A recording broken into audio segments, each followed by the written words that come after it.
Vous écoutez Bretagne 5, il est 8h15. Bretagne 5, l'invité de la matinale. Et notre invité politique ce lundi matin est Olivier Alain. Il est conseiller régional de Bretagne. Il est également maire de Corlette dans les Côtes-d'Armor, je le précise pour nos auditeurs lointains. Et il est en direct avec nous ce lundi matin. Merci beaucoup d'avoir accepté notre invitation. Bonjour. Bonjour. Alors on va parler de politique, il ne vous aura pas échappé, Olivier Alain, que nous avons un nouveau gouvernement après une longue attente, 39 ministres et secrétaires d'État, un gouvernement qui penche plutôt quand même un peu à droite. Quelles sont vos premières observations, en tout cas lorsque vous avez vu les noms qui ont été donnés, dévoilés? Alors peut-être dans cette présentation, dans les choses peut-être les plus positives, c'est, vous pouvez voir qu'on a beaucoup de nouveaux ministres qui sont issus des territoires, qui ont été maires, qui ont été présidents d'agglomération, à commencer par les deux ministres bretons, Françoise Gatel et Fabrice Leher, pour Fabrice Leher, qui est maire de Lorient, président de l'agglomération, qui connaît bien la pêche. Donc on a reproché, et parfois à juste titre, notamment au début peut-être de la Macronie, d'avoir trop de gens qui soient issus de la techno, qui ne soient pas issus du terrain et ancrés sur le terrain. Donc ici, c'est quelque part, je crois, un côté positif d'avoir des gens qui connaissent les problèmes au plus près du terrain et qui ont géré des collectivités comme les deux que je citais, et il y en a bien d'autres qui sont également, pour la ministre de l'Agriculture aussi, qui sont des élus locaux. Donc ça, c'est le côté très positif. Ce qui m'interpelle quand même, c'est que moi, je suis un social-démocrate. Un social-démocrate, c'est quelqu'un qui pense que la puissance publique, nos impôts doivent être utilisés pour corriger les injustices, que ce soit à l'échelle européenne, que ce soit à l'échelle nationale ou régionale, les injustices fiscales, les injustices sociales, les injustices environnementales. Et la puissance publique doit être un levier de correction parce que quand même, on voit bien la montée des inégalités entre les métropoles, les territoires ruraux, et le résultat au scrutin qui en découle. On le voit sur les profits du CAC 40, il faut parler concrètement, avec des milliards d'euros qui sont engrangés par certaines entreprises, sans forcément beaucoup de raisons d'innovation ou qui justifient de tels niveaux de prospérité de ceux qui en sont actionnaires. Donc il faut corriger tout cela. Les sociodémocrates pensent qu'il faut réhabiliter l'impôt, et lui donner du sens dans sa proportionnalité, c'est-à-dire avec des tranches d'impôts supérieures, avec faire payer à juste titre, ou contribuer plutôt, ceux qui ont les moyens, au profit de ceux qui travaillent. La valeur travail est quelque chose d'important chez nous aussi. Il faut encourager le travail, les travailleurs. C'est pas un gros mot de dire ça. Et donc, je suis à l'inverse, les libéraux, qui sont peut-être aussi ceux qui composent ce gouvernement ici, pensent qu'ils font vraiment beaucoup plus confiance qu'au marché que la compétitivité. Avec justement déjà quelques pistes, Michel Barnier, invité de nos confrères de France 2 hier soir, a parlé des impôts, a parlé de la fiscalité en disant voilà, il va falloir rééquilibrer, il va falloir peut-être faire payer les plus riches. Je crois que c'est une attente de nos concitoyens. Aujourd'hui, quand on regarde dans les études souvent présentés par Oxfam, mais pas que par eux, on voit que plus les très grosses fortunes, ou même plus on gagne d'argent, moins proportionnellement on paye d'impôts. Faut pas oublier que jusque dans les années 80, les individus, tranche d'impôt était jusqu'à 65%. L'impôt sur les sociétés était à 50%. On est tombé à 25 pour les sociétés, à 45, il me semble, de mémoire pour l'impôt sur les personnes physiques. Donc il faut peut-être aussi revoir le nombre de tranches. Et c'est vrai que les classes moyennes, il faut quand même aussi, ceux qui travaillent, les protéger quelque part un peu. Il ne faut pas décourager le travail par l'impôt.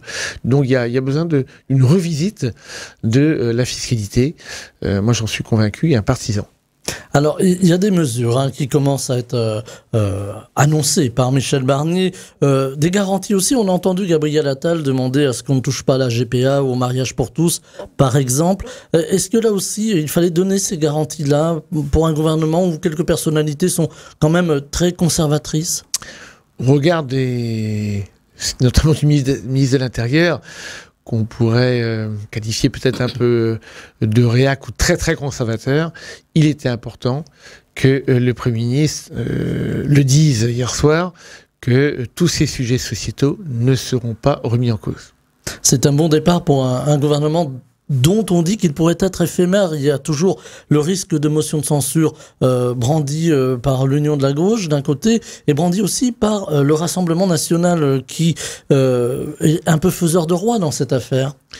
Complètement, mais je crois que une fois avoir eu des garanties, on peut dire, sur les aspects sociétaux, dont on faisait allusion tout à l'heure, la grande question, c'est la construction du budget. Et comment rééquilibrer les comptes, enfin les rééquilibrer on risque pas, mais au moins de récupérer les 30 ou 35 milliards qui sont peut-être plus en fin d'année parce que l'activité économique est ralentie. Nous avons des injonctions de Bruxelles. Il y a 6 pays sur 27, dont la France, l'Italie, qui sont en procédure de déficit excessif. Hein. Je crois qu'en tant que... Moi, je supporte pas qu'on puisse laisser à nos enfants, que ce soit en matière climatique ou de dette, une situation désespérée. La situation est grave, hein, a dit le Premier ministre Michel Barnier. Alors, en termes d'économie, mais la situation est grave. Ça interpelle. Oui, grave, très grave même. Donc voilà, donc là on est au pied du mur. Il n'y a plus le choix. Je crois, mais franchement, que nos concitoyens sont prêts à faire des efforts si ceux-ci voient un cap et s'ils considèrent que c'est juste. Ce dont on ne supporte plus, ou nos concitoyens, pour reprendre cette expression, c'est ce sentiment d'injustice. Ce sentiment, alors, souvent, le corporatisme le met, c'est aux autres et pas à nous. On le voit dans certains mouvements, des gens s'offusquer de situations qui, a priori, ne sont pas quand même, sont plutôt privilégiées. Donc, c'est vrai que c'est pas simple. C'est pas simple de vouloir plus de justice parce que chacun considère qu'il a son dû, y compris les régimes spéciaux qui sont quand même parfois décriés en matière de retraite et tout ça. Donc, mais il faut vraiment avoir un point d'ensemble et un cap clair. Et ça peut pas être au coup par coup. Je pense par exemple à un sujet comme la location de la voiture électrique à 100 €. Or, c'est une bonne mesure, mais visiblement, le calibrage n'a pas été bon, puisque le budget qui était prévu, ça a tenu 1 mois. Donc, il faut ce genre de zigzag dans les politiques et ou des appels à projets, je pense à l'agriculture, hein, sur le plan protéines, qui date de Julien Normandie, qui était prévu pour 2 ans et qui est consommé en 24 heures, premier arrivé, premier servi, c'est pas correct. On joue pas comme ça avec de l'argent public, comme si on était un concert de Céline Dion. Donc, je pense qu'il faut vraiment avoir des politiques qui tiennent dans la durée et qui soient pas des coups de menton. Alors, le Premier ministre a dit moins d'esbroufs, plus d'action. Alors ça, ce sont des mots. Moi, je jugerai aux actes. Je jugerai aux actes et moi, ce qui me guide à titre personnel, ce sont mes convictions et c'est pas l'appartenance d'un parti, mais je suis profondément attaché aux territoires ruraux, à l'agriculture et à son élevage, à tous ces secteurs fragiles qui font la richesse de la Bretagne. Et il y a de quoi être inquiet. Alors, on va en parler de l'agriculture dans un instant, car c'est aussi le gros dossier, et le dossier, j'allais presque dire épineux, que le gouvernement va devoir traiter. Il y a aussi la réforme des retraites. Je voulais vous entendre là-dessus parce que Michel Barnier a dit on va améliorer la réforme des retraites. Qu'est-ce qu'on peut espérer en termes d'amélioration ? Quand par exemple on décide d'augmenter, de revaloriser en pourcentage toutes les retraites, par exemple, c'est ce qu'il y a de plus injuste. Parce que quelqu'un, ils sont peut-être pas très nombreux, mais qui bénéficie d'une retraite de 4 000 € et qui a un pourcentage, une augmentation, vous voyez un peu les conséquences que ça a par rapport à quelqu'un qui est au minimum vieillesse. Donc je crois qu'il faut, incontestablement, il y a des petites retraites qui sont indignes. Et je crois aussi, encore dans l'esprit de ce que je disais tout à l'heure par rapport à la fiscalité, il y a aussi des grosses retraites. Et celles-là doivent être aussi peut-être ne pas être augmentées, Parce que si on a une grosse retraite, c'est qu'on a eu un gros revenu pendant toute sa carrière, donc c'est qu'on a mis de côté. Il est normal qu'un général soit payé plus cher qu'un caporal, parce que son niveau de responsabilité dans l'exercice de ses fonctions est important. Et quand il est à la retraite, est-ce que on doit toujours avoir ces mêmes écarts dans ces niveaux de retraite? Donc je pense franchement qu'il faut repenser ces efforts à l'aune de plus d'équité. Alors avec le budget, comme on le disait tout à l'heure, comme vous le disiez, Olivier Alain, il va falloir travailler sur ce nouveau budget, travail de crise, hein, on l'aura compris. On entend aussi des collectivités locales qui se plaignent, qui n'arrivent plus à boucler leur budget parce que voilà, il n'y a pas assez de, j'allais dire, de manne de l'État. Est-ce que là aussi il va falloir repenser par les territoires? Complètement, j'ai été choqué, je pense, mais Bruno Le Maire est quelqu'un que je n'ai jamais porté dans mon cœur. Quand il a été ministre de l'Agriculture, il n'a pas laissé que des mauvais souvenirs, et il a l'art et la manière d'avoir des propos péremptoires complètement fallacieux. Je rappelle quand même que les collectivités, des mairies aux régions, aux départements, on est obligé d'équilibrer nos comptes, d'une part, et que sur l'ensemble des déficits publics des 3100 milliards, l'ensemble des collectivités ne représentent que 9%. Donc c'est un scandale, une contre-vérité absolue, mais c'est pas parce qu'on ment et qu'on répète ce mensonge que ça devient une vérité. Donc les collectivités ne sont pas responsables du montant des déficits que pour une proportion qui est ridiculement basse. Tous les grands pays démocratiques ont beaucoup plus décentralisé. Moi, ce que j'attendais d'Emmanuel Macron, c'est vrai, qu'il soit un Européen. Je pensais qu'il était social-démocrate. Européen, il a été. Je souhaitais qu'il soit beaucoup plus décentralisateur. Rappelez-vous du discours du 18 juin, quand même, en Bretagne, à Quimper, en 2018, où il disait exactement ceci, il se faisait applaudir: je ferai de la Bretagne un territoire d'exception et d'expérimentation. Nous avons à la région, et quand j'étais vice-président de l'agriculture, eu un projet concernant la gestion de l'entièreté de la PAC. J'étais en plus à l'époque le seul vice-président de la majorité présidentielle, et nous avons eu un refus tout net. Alors que ce même projet avait été validé par une grande majorité de syndicats agricoles, de mouvements écologistes, la Chambre d'agriculture. Donc c'est quand même un comble de ne pas avoir donné cette chance, cette proposition qui aurait permis de montrer à l'État aussi une expérience en matière agricole, de gestion des fonds de la PAC totalement décentralisée. Alors justement, l'agriculture, on y vient avec une grande anxiété, une grande angoisse. On entend moins les agriculteurs, en tout cas, on les voit moins dans les médias, mais ils sont toujours là, ils sont toujours en colère, désespérés pour certains d'entre eux. Quelques-uns qui nous interpellent, nous les journalistes, en disant nous on est désespérés, on parle plus de nous, finalement on s'en fiche. Alors évidemment nous on s'en fiche pas, on a envie de les entendre les agriculteurs et puis de comprendre cette désespérance. Est-ce que c'est le deuxième gros dossier après le budget de l'agriculture, dossier urgent? Alors le dossier agricole est analysé dans toute sa complexité. Déjà, il faut dire les choses justement, la conjoncture en matière d'élevage est bonne, il faut le dire. Les revenus des agriculteurs seront assez bons. On a vu que les prix du porc étaient meilleurs en fait. Le prix du porc n'a jamais été comme ça, du lait non plus, la viande bovine aussi. Tous les cours en matière d'élevage sont bons et les revenus seront bons, sauf en agriculture biologique, où là, les prix sont très bas. On retrouvait même des niveaux de prix identiques presque à ceux du conventionnel. Donc c'est forcément une catastrophe pour l'agriculture biologique, hein, puisque donc voilà, la production est trop forte par rapport à la demande qui s'est effondrée. Donc ça, il faut le dire. Ce qui est plus problématique, c'est que on a eu quand même des prix bas pendant 30 ans, hein, de 92 à 2022, et que petit à petit, les éleveurs se sont découragés et ils arrêtent l'élevage au profit des grandes cultures. On voit en Bretagne aussi un mouvement de développement de la céréalisation, donc des élevages qui ferment malgré les meilleurs prix, parce que y a moins de contraintes, moins de travail, moins de charge mentale. Voyez-vous, moi qui suis éleveur, la veille du mariage de ma fille, par exemple, j'ai dû intervenir sur une vache à 23h, qui a eu un problème, qui est morte après.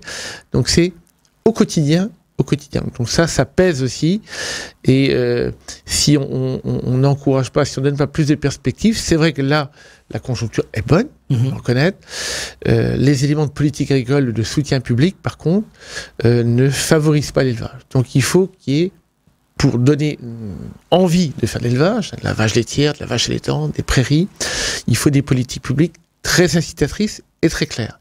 Et là, ça n'est pas le cas. Donc c'est pour ça qu'il faut analyser les choses dans leur globalité. Et quelque chose dont les agriculteurs réclamaient, c'est les aberrations, non pas les normes, parce qu'heureusement qu'il y a des normes. Les normes, c'est important pour progresser par rapport à l'environnement. Moi, je ne suis pas contre les normes, au contraire. Mais pas le ridicule des contrôles, de la stupidité qu'on peut trouver des fois.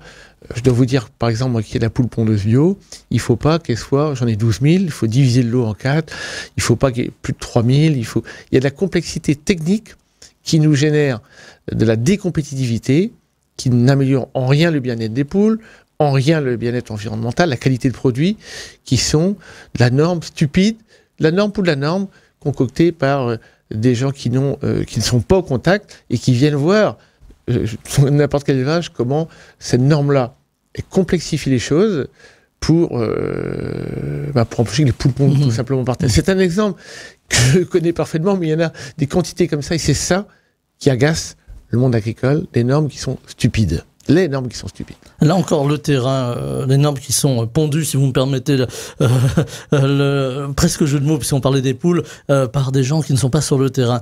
Il y a aussi l'environnement, c'est le maître mot actuellement. On voit aujourd'hui les effets du changement climatique ici en Bretagne, avec ces pluies, ces orages, ces changements de temps brusques, ces températures.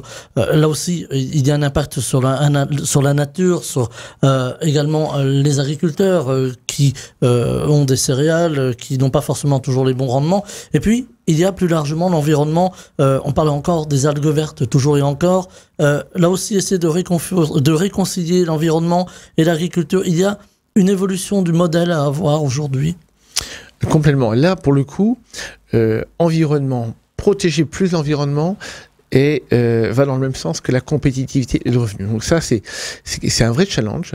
Et il faut justement, je pense à des mesures comme les MAEC, à mesures agri-environnementales et climatiques, dont la Bretagne a porté avec des gros budgets, 263 millions d'euros. Donc c'est l'État qui a repris ça, malheureusement, et qui a du mal à payer. Donc j'espère aussi que le nouveau gouvernement va faire un nouvel acte de décentralisation, pour mettre que les politiques public soit au plus près du territoire, à portée de baffe, et mieux gérer sans doute. Et mieux gérer justement dans les budgets. Et donc il faut continuer à avoir un cap clair que Stéphane Le Foll a eu pendant tout son mandat. Et on a eu depuis, il faut le dire, des ministres de l'Agriculture avec des politiques un peu en zigzag. On a besoin de clarté et toujours, et je pense que l'agroécologie, au regard du climat, et chacun voit les dégâts déjà que l'on subit, qui sont des actions qui ont été conduites il y a 20 ou 30 ans. Donc on peut imaginer ce que ce sera dans 30 ans si rien n'est fait. Donc l'urgence est là. Je vous disais tout à l'heure que j'étais un social-démocrate, mais je suis aussi très préoccupé de l'environnement et qu'il faut que cette justice fiscale, sociale et aussi écologique. Donc il faut, ces trois piliers-là, il faut les avoir. On parle de l'affaire du siècle quand on parle de climat et de biodiversité.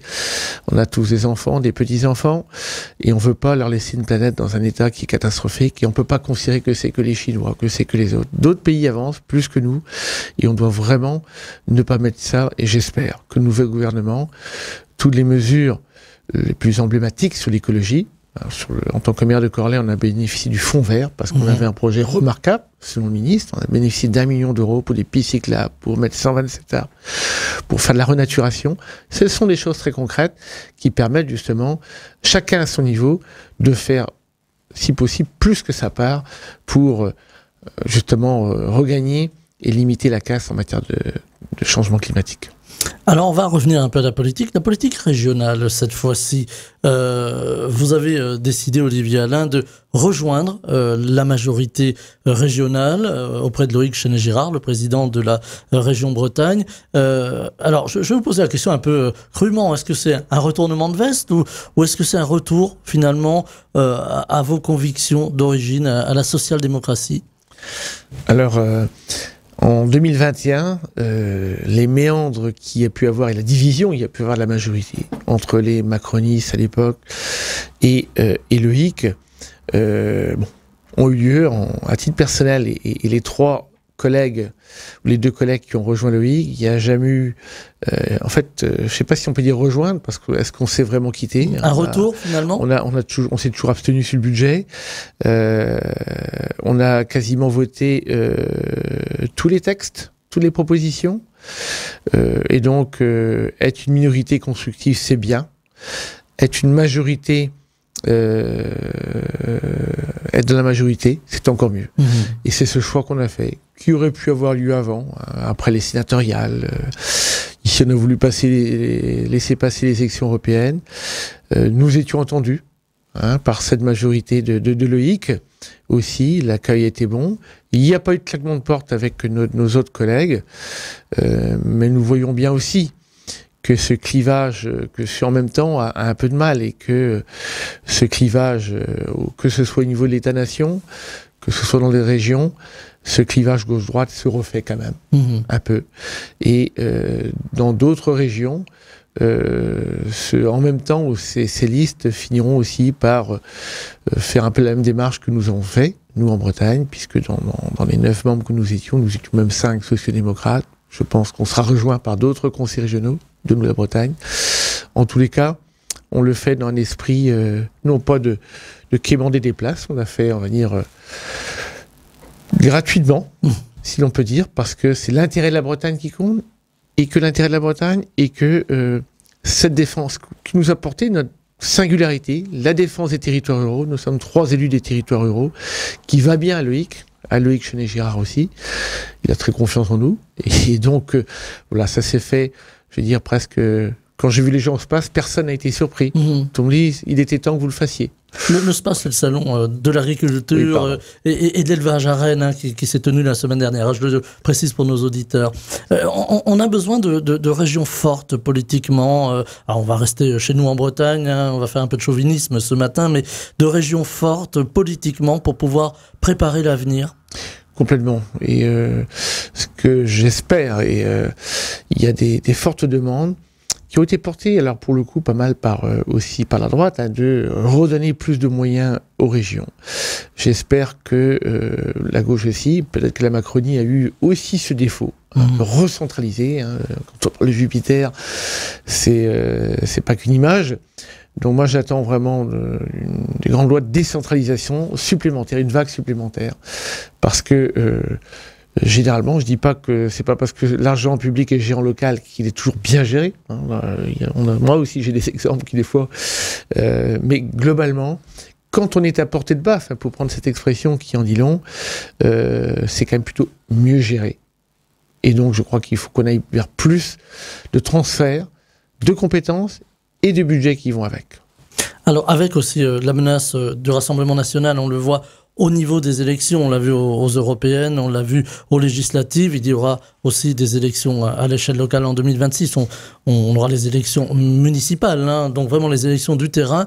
Là aussi, il faut préparer le terrain pour éviter une vague de Rassemblement national en Bretagne comme ailleurs. Oui, la Bretagne qui était plutôt un peu plus épargnée que les autres sur la montée de l'extrême. On a bien vu que pour les européennes, ça n'a pas été tout à fait le cas, même si c'est moins qu'ailleurs. Donc, je crois que c'est ça. On doit non pas avoir que des discours forts. Il faut avoir une cohérence entre les discours et les actes, et reconquérir les territoires ruraux avec aussi une considération dont ils ont besoin. On a perdu le collège de Corlay, ce ne sont pas des bons signes qui sont envoyés. Donc j'en sais quelque chose quand on est victime d'une collectivité qui n'assume pas cet équilibre territorial et cette défense des territoires. Donc là-dessus, il faut aussi être cohérent jusqu'au bout et mettre les discours et les actes en œuvre et dans le même sens. Olivier Alain, conseiller régional de Bretagne, maire de Corlay dans les Côtes-d'Armor, était notre invité en ce lundi matin pour parler des territoires. Et on va parler beaucoup des territoires dans les temps qui viennent. Voilà, et on suivra évidemment la grande actualité politique aussi. Merci infiniment d'avoir été avec nous ce matin. Merci beaucoup à vous. Merci, c'est toujours un vrai plaisir. Belle journée. Merci. Bretagne 5, Stéphane Hamon. le 7-9.